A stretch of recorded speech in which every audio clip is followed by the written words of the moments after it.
बिस्मिल्लाहिर्रहमानिर्रहीम। अस्सलाम वालेकुम नादरीन, आप यूट्यूब चैनल देख रहे हैं। मैं इमरान खान हूँ। ये जो पहली खबर है ये पाकिस्तान के साबिक़ वज़ीर-ए-आज़म इमरान खान से रिलेटेड है।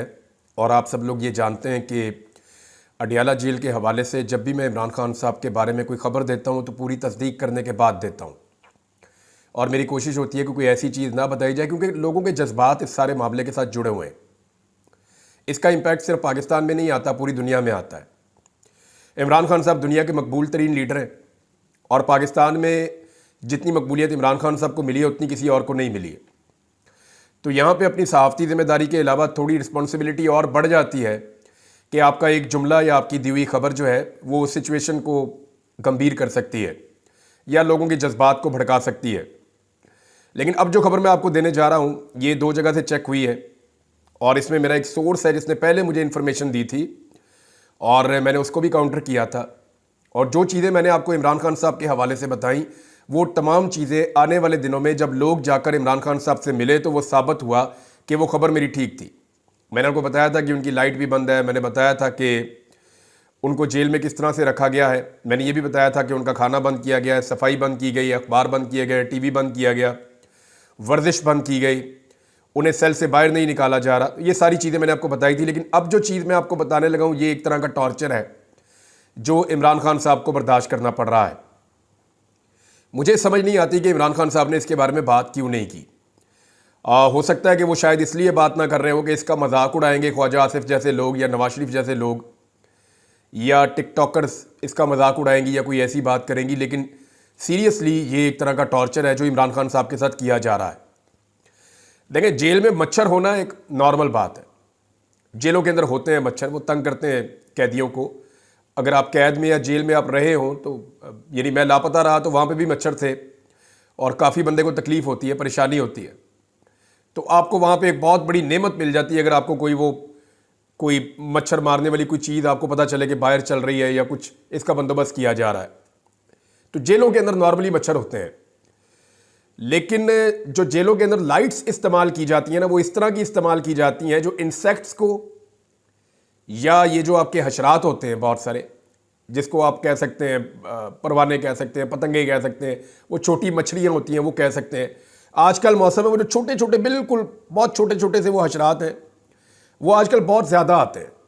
ये गुज़िश्ता एक महीने से तकरीबन उनका दिन चल रहा है। बरसात के मौसम के बाद जब सर्दियाँ शुरू हो रही होती हैं तो ये बहुत बड़े पैमाने पर आ जाते हैं और मखसूस लाइट्स के ऊपर ये हज़ारों लाखों की तादाद में जमा होते हैं। ये आप सबको इस बात का आइडिया है। अब इमरान खान साहब का जो एरिया है जहां पे उन्हें कैद किया गया है वहां नॉर्मली 2 लाइटें मौजूद होती हैं हमेशा उस एरिया के अंदर, इससे ज़्यादा नहीं होती। मेरे सोर्स ने मुझे कंफर्म किया, उन्होंने कहा 2 लाइटें होती हैं और नॉर्मल लाइट्स होती हैं और ऐसी लाइट होती है जिसके ऊपर ये हशरात इतने ज़्यादा नहीं आते। लेकिन जानबूझकर इमरान खान साहब को जहां कैद किया गया है वहां जो लाइट्स हैं, बल्ब हैं, उनकी तादाद को बढ़ाया गया और 4 बल्ब लगाए गए और वो बड़े साइज के वो वाले बल्ब लगाए गए जिनके ऊपर लाखों की तादाद में ये वाले कीड़े जमा हो जाते हैं। और गुज़िश्ता कई दिनों से, कई हफ्तों से इमरान खान साहब इस अज़ियत से दो चार हैं और वहां पे लाइट बंद नहीं की जाती। यानी सिक्योरिटी के नाम के ऊपर वो कहते हैं जी हमने ये लाइट बढ़ा दी है इसलिए कि हमें ज़्यादा सिक्योरिटी लेनी है और कैमरे भी हमने इसलिए बढ़ा दिए हैं कि हम ज़्यादा आपको देखना चाहते हैं। तो ये बात अपनी जगह पे बहाना तो उन्होंने ये बनाया, लेकिन जो मेरा सोर्स है उसने ये बताया कि इमरान खान को अज़ियत देने के लिए 4 बड़ी लाइटें इस तरह की लगाई गई हैं इमरान खान साहब को जहां कैद किया गया उस सेल में और उसके आसपास, जिन पे लाखों की तादाद में, बल्कि इससे भी ज़्यादा, वो बहुत, उनको आप गिन ही नहीं सकते, अनगिनत होते हैं वो। ये जो छोटे छोटे मच्छर होते हैं वहां पे जमा हो जाते हैं जिन्हें आप बग्स भी कहते हैं और इनसे तकलीफ होती है। ये इरिटेट करते हैं, ये परेशान करते हैं, आपका ज़हनी सुकून ये छीन लेते हैं। तो इमरान खान साहब को जो लोग मिलने जा रहे हैं तो वो ये भी बता रहे हैं कि इमरान खान साहब बेसुकूनी की हालत में लगते हैं। अब ये एक तरह का टॉर्चर है जो लगातार इमरान खान साहब के ऊपर किया जा रहा है। वो बेसुकूनी का शिकार है, ज़हनी तौर पे उनको दबाव में लिया जा रहा है और 2 के बजाय बढ़ा के 4 लाइटें कर दी गई हैं और स्पेशली बड़े साइज़ की वो वाली लाइट्स लगाई गई हैं जिनके ऊपर ये कीड़े मकोड़े बहुत बड़ी तादाद में उड़ते हुए पहुँच जाते हैं। अब ये देख लें ये कुछ हो रहा है इस आदमी के साथ जिसने शहजादों जैसी ज़िंदगी गुजारी है, और ये निज़ाम इमरान खान से बदला सिर्फ इस बात का ले रहा है कि पाकिस्तान के लोग इससे प्यार क्यों करते हैं। यानी पाकिस्तान की एस्टेब्लिशमेंट को लगता है कि सिर्फ वही हकदार है कि उन्हें प्यार किया जाए। उन्हें लगता है कि सारे मिली नगमे उनके लिए, उन्हें लगता है सारी प्यार मोहब्बत उनके लिए, उन्हें लगता है कि लोगों पे, पाकिस्तान के वसाइल पे, हर चीज़ पे सिर्फ उनका हक है, किसी और से लोग प्यार नहीं कर सकते। तो लोगों को जब जब इस मुल्क में कोई लीडर मिला ना, उस लीडर को निशाने इबरत ही बनाया पाकिस्तान की एस्टेब्लिशमेंट ने। नेम एनीवन, आप नाम उठा के देख लेना, कई जिंदा निशाने इबरत हैं, कई मरने के बाद निशाने इबरत बन गए। नवाज शरीफ को देखें कैसा इबरत का निशान बना दिया। वो बेचारा ना अपनी मर्जी से सोच सकता है, ना फैसला कर सकता है, ना ट्रैवल कर सकता है, ना बात कर सकता है। बेड़ा गर्क कर दिया पकड़ के नवाज शरीफ का भी, बोना बना के रख दिया 3 दफ़ा के वज़ीर आज़म को। इबरत का निशान है ना, और क्या है। अब आप ये देखें कि कायदे आज़म मोहम्मद अली जिन्ना से लेकर लियाकत अली खान तक आप आ जाएं, जुल्फ़िकार अली भुट्टो पे आ जाएं, मोहतरमा फातिमा जिन्ना साहिबा पे आ जाएं, इन सब के साथ क्या हुआ? ये जब भी कोई अवाम की नज़रों में मोतबर हुआ तो साथ ही जो है वो एस्टेब्लिशमेंट की नज़रों में वो खुटकना शुरू हो जाता है। अब इमरान खान साहब का जुर्म यह है कि पाकिस्तानी लोग उनसे प्यार करते हैं।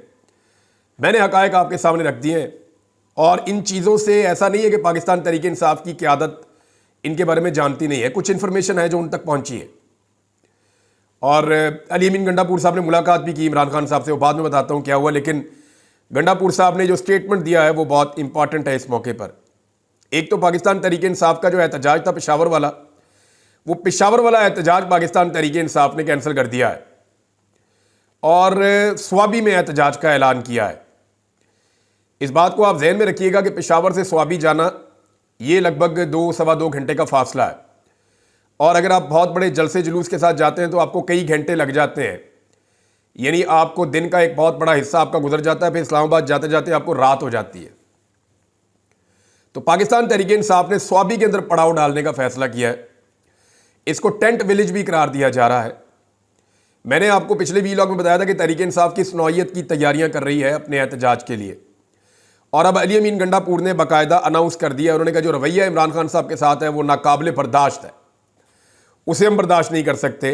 हम पुरअमन है लेकिन हमारे साथ जुल्म और ज्यादती की जा रही है। गंडापुर साहब ने कहा कि फाइनल कॉल देने जा रहे हैं, और उस फाइनल कॉल के बारे में उनके कुछ अल्फाज जो है बहुत इंपॉर्टेंट है। उन्होंने कहा कौन कौन सी चीज़ें साथ लेकर आनी है लोगों ने, वो हम बता देंगे। पेशावर के बजाय हम स्वाबी में इकट्ठे होंगे। याद रहे कि स्वाबी पंजाब के साथ जुड़ने वाला आखिरी ज़िला है खैबर पख्तूनख्वा का मोटरवे पे। यहाँ से आगे पंजाब शुरू हो जाता है और यहाँ से आगे रुकावटें शुरू होती हैं। तो स्वाबी में इकट्ठे होना ये मानी खेद है पाकिस्तान तहरीक इंसाफ की जानिब से।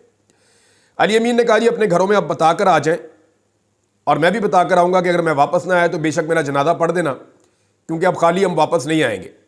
हम पुरअमन हैं मगर जुल्म बर्दाश्त नहीं करेंगे जितना जुल्म हमारे ऊपर किया गया है। और इमरान खान साहब की रिहाई के लिए अब क्योंकि उनका यक निकाती एजेंडा होगा जो अब वो लेकर जा रहे हैं, और उसके पीछे इमरान खान साहब की रिहाई की वो कोशिश करेगी पाकिस्तान तहरीक इंसाफ। अब स्वाबी में अगर तहरीक इंसाफ पड़ाव डाल देती है और फिर ये अनाउंस करते हैं कि खैबर पख्तूनख्वा के लोग स्वाबी पहुंचते रहें अगले 2 दिन 3 दिन 4 दिन, तो 3-4-5 दिन के अंदर स्वाबी के अंदर एक बहुत बड़ा इकट्ठ हो जाएगा खैबर पख्तूनख्वा की आवाम का, और पंजाब के कई इजला से भी स्वाबी में लोग पहुंच जाएंगे। अगर 4-5 लाख लोग स्वाबी में इकट्ठे हो जाएं और वहां से वो फिर मार्च करें तो ये कंटेनर तो नजर भी नहीं आने, ना कोई उनको रोक पाएगा, ना ताकत के बलबूते पे कोई रोक पाएगा।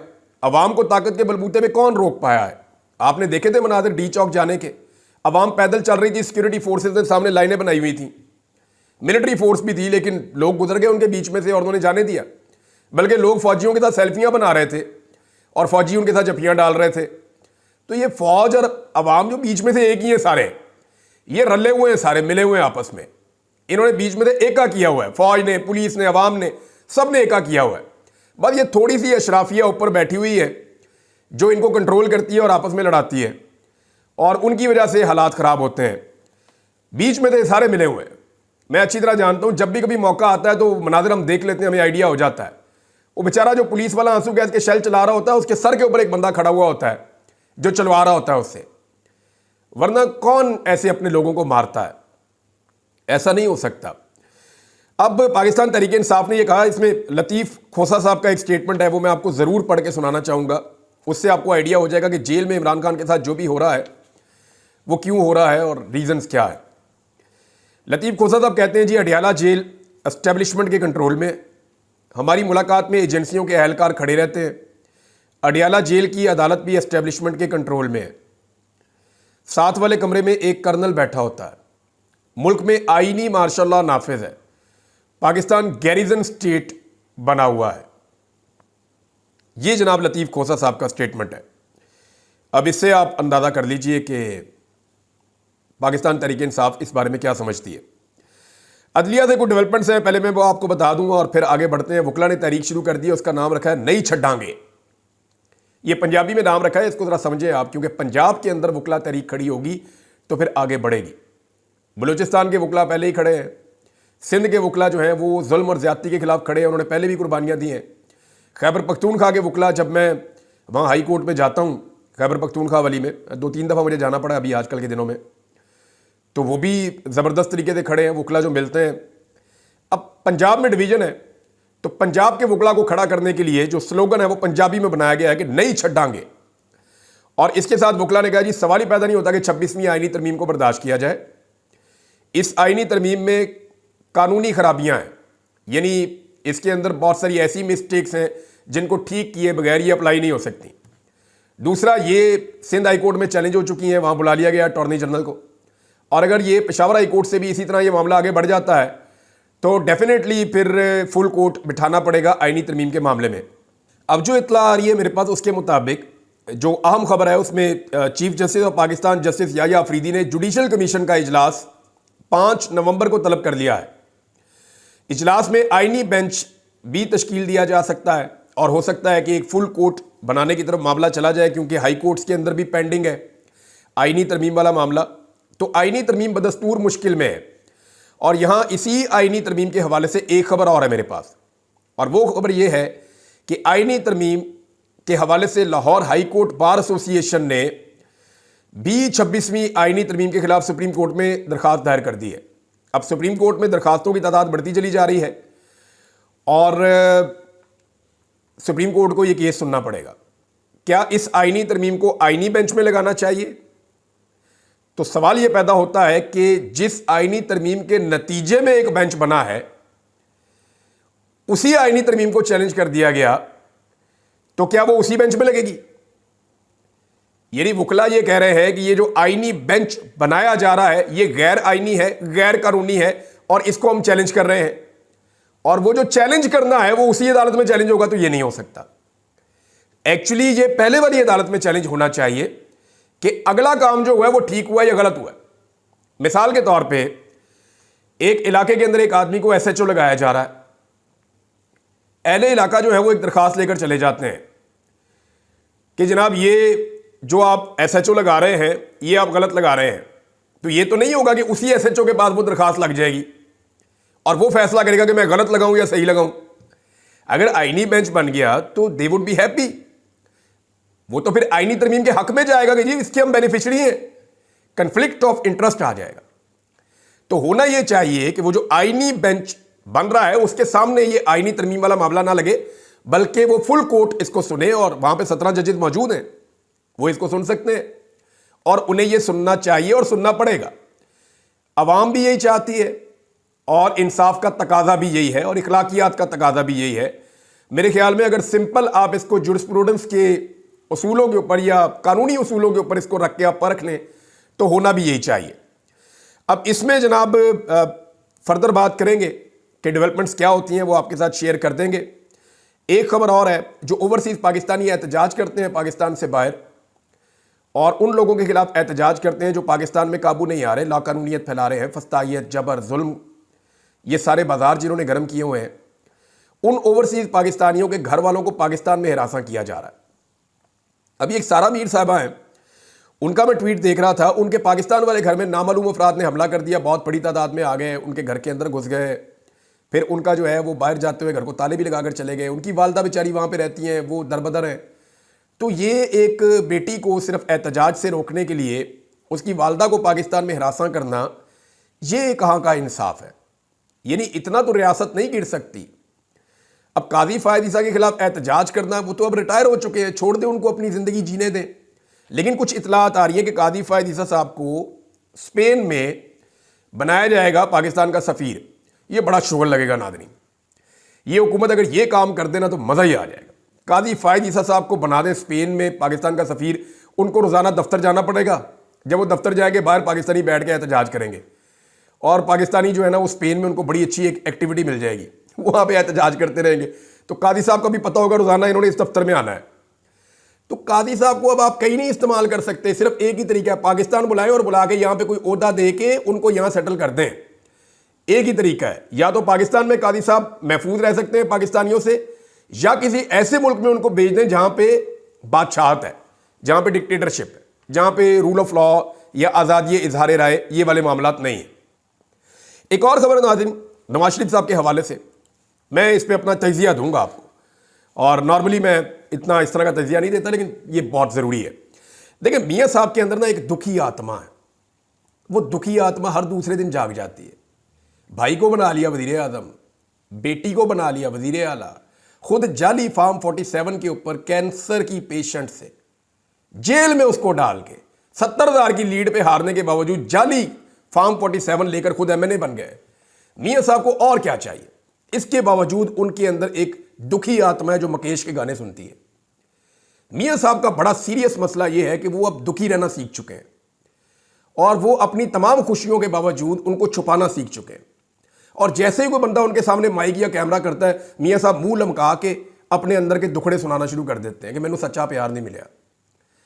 मियाँ साहब की जो दुखी आत्मा है वो बार बार जागती है। नया स्टेटमेंट सुने, आपको बड़ा मजा आएगा। मियाँ साहब कहते हैं, बड़े अरसे से सब्र करके बैठा हुआ हूं, इसीलिए कहता हूं मुझे ना छेड़े, मैं खामोश हूं लेकिन तहैया तूफान करके बैठा हुआ हूं। मियाँ साहब, आप तहैया पॉलिश करके बैठे हुए हैं, आपके अंदर पॉलिश का एक तूफान है मियाँ साहब जो मचल रहा है। और अगर मियाँ साहब को किसी ने छेड़ा ना तो मियाँ साहब ने ब्रश उठा लेना, और फिर मियाँ साहब ने वही करना है जो इनका ट्रैक रिकॉर्ड है, पिछले 40 साल से इस खानदान का रिकॉर्ड है कि कमाल बूट पॉलिश करता है ये खानदान। मुझे कहने में कोई आड़ नहीं है, इसका रिकॉर्ड है। ले जाए मुझे किसी अदालत में, मैं साबित करूंगा कहां कहां पे इन्होंने बूट पॉलिश किए।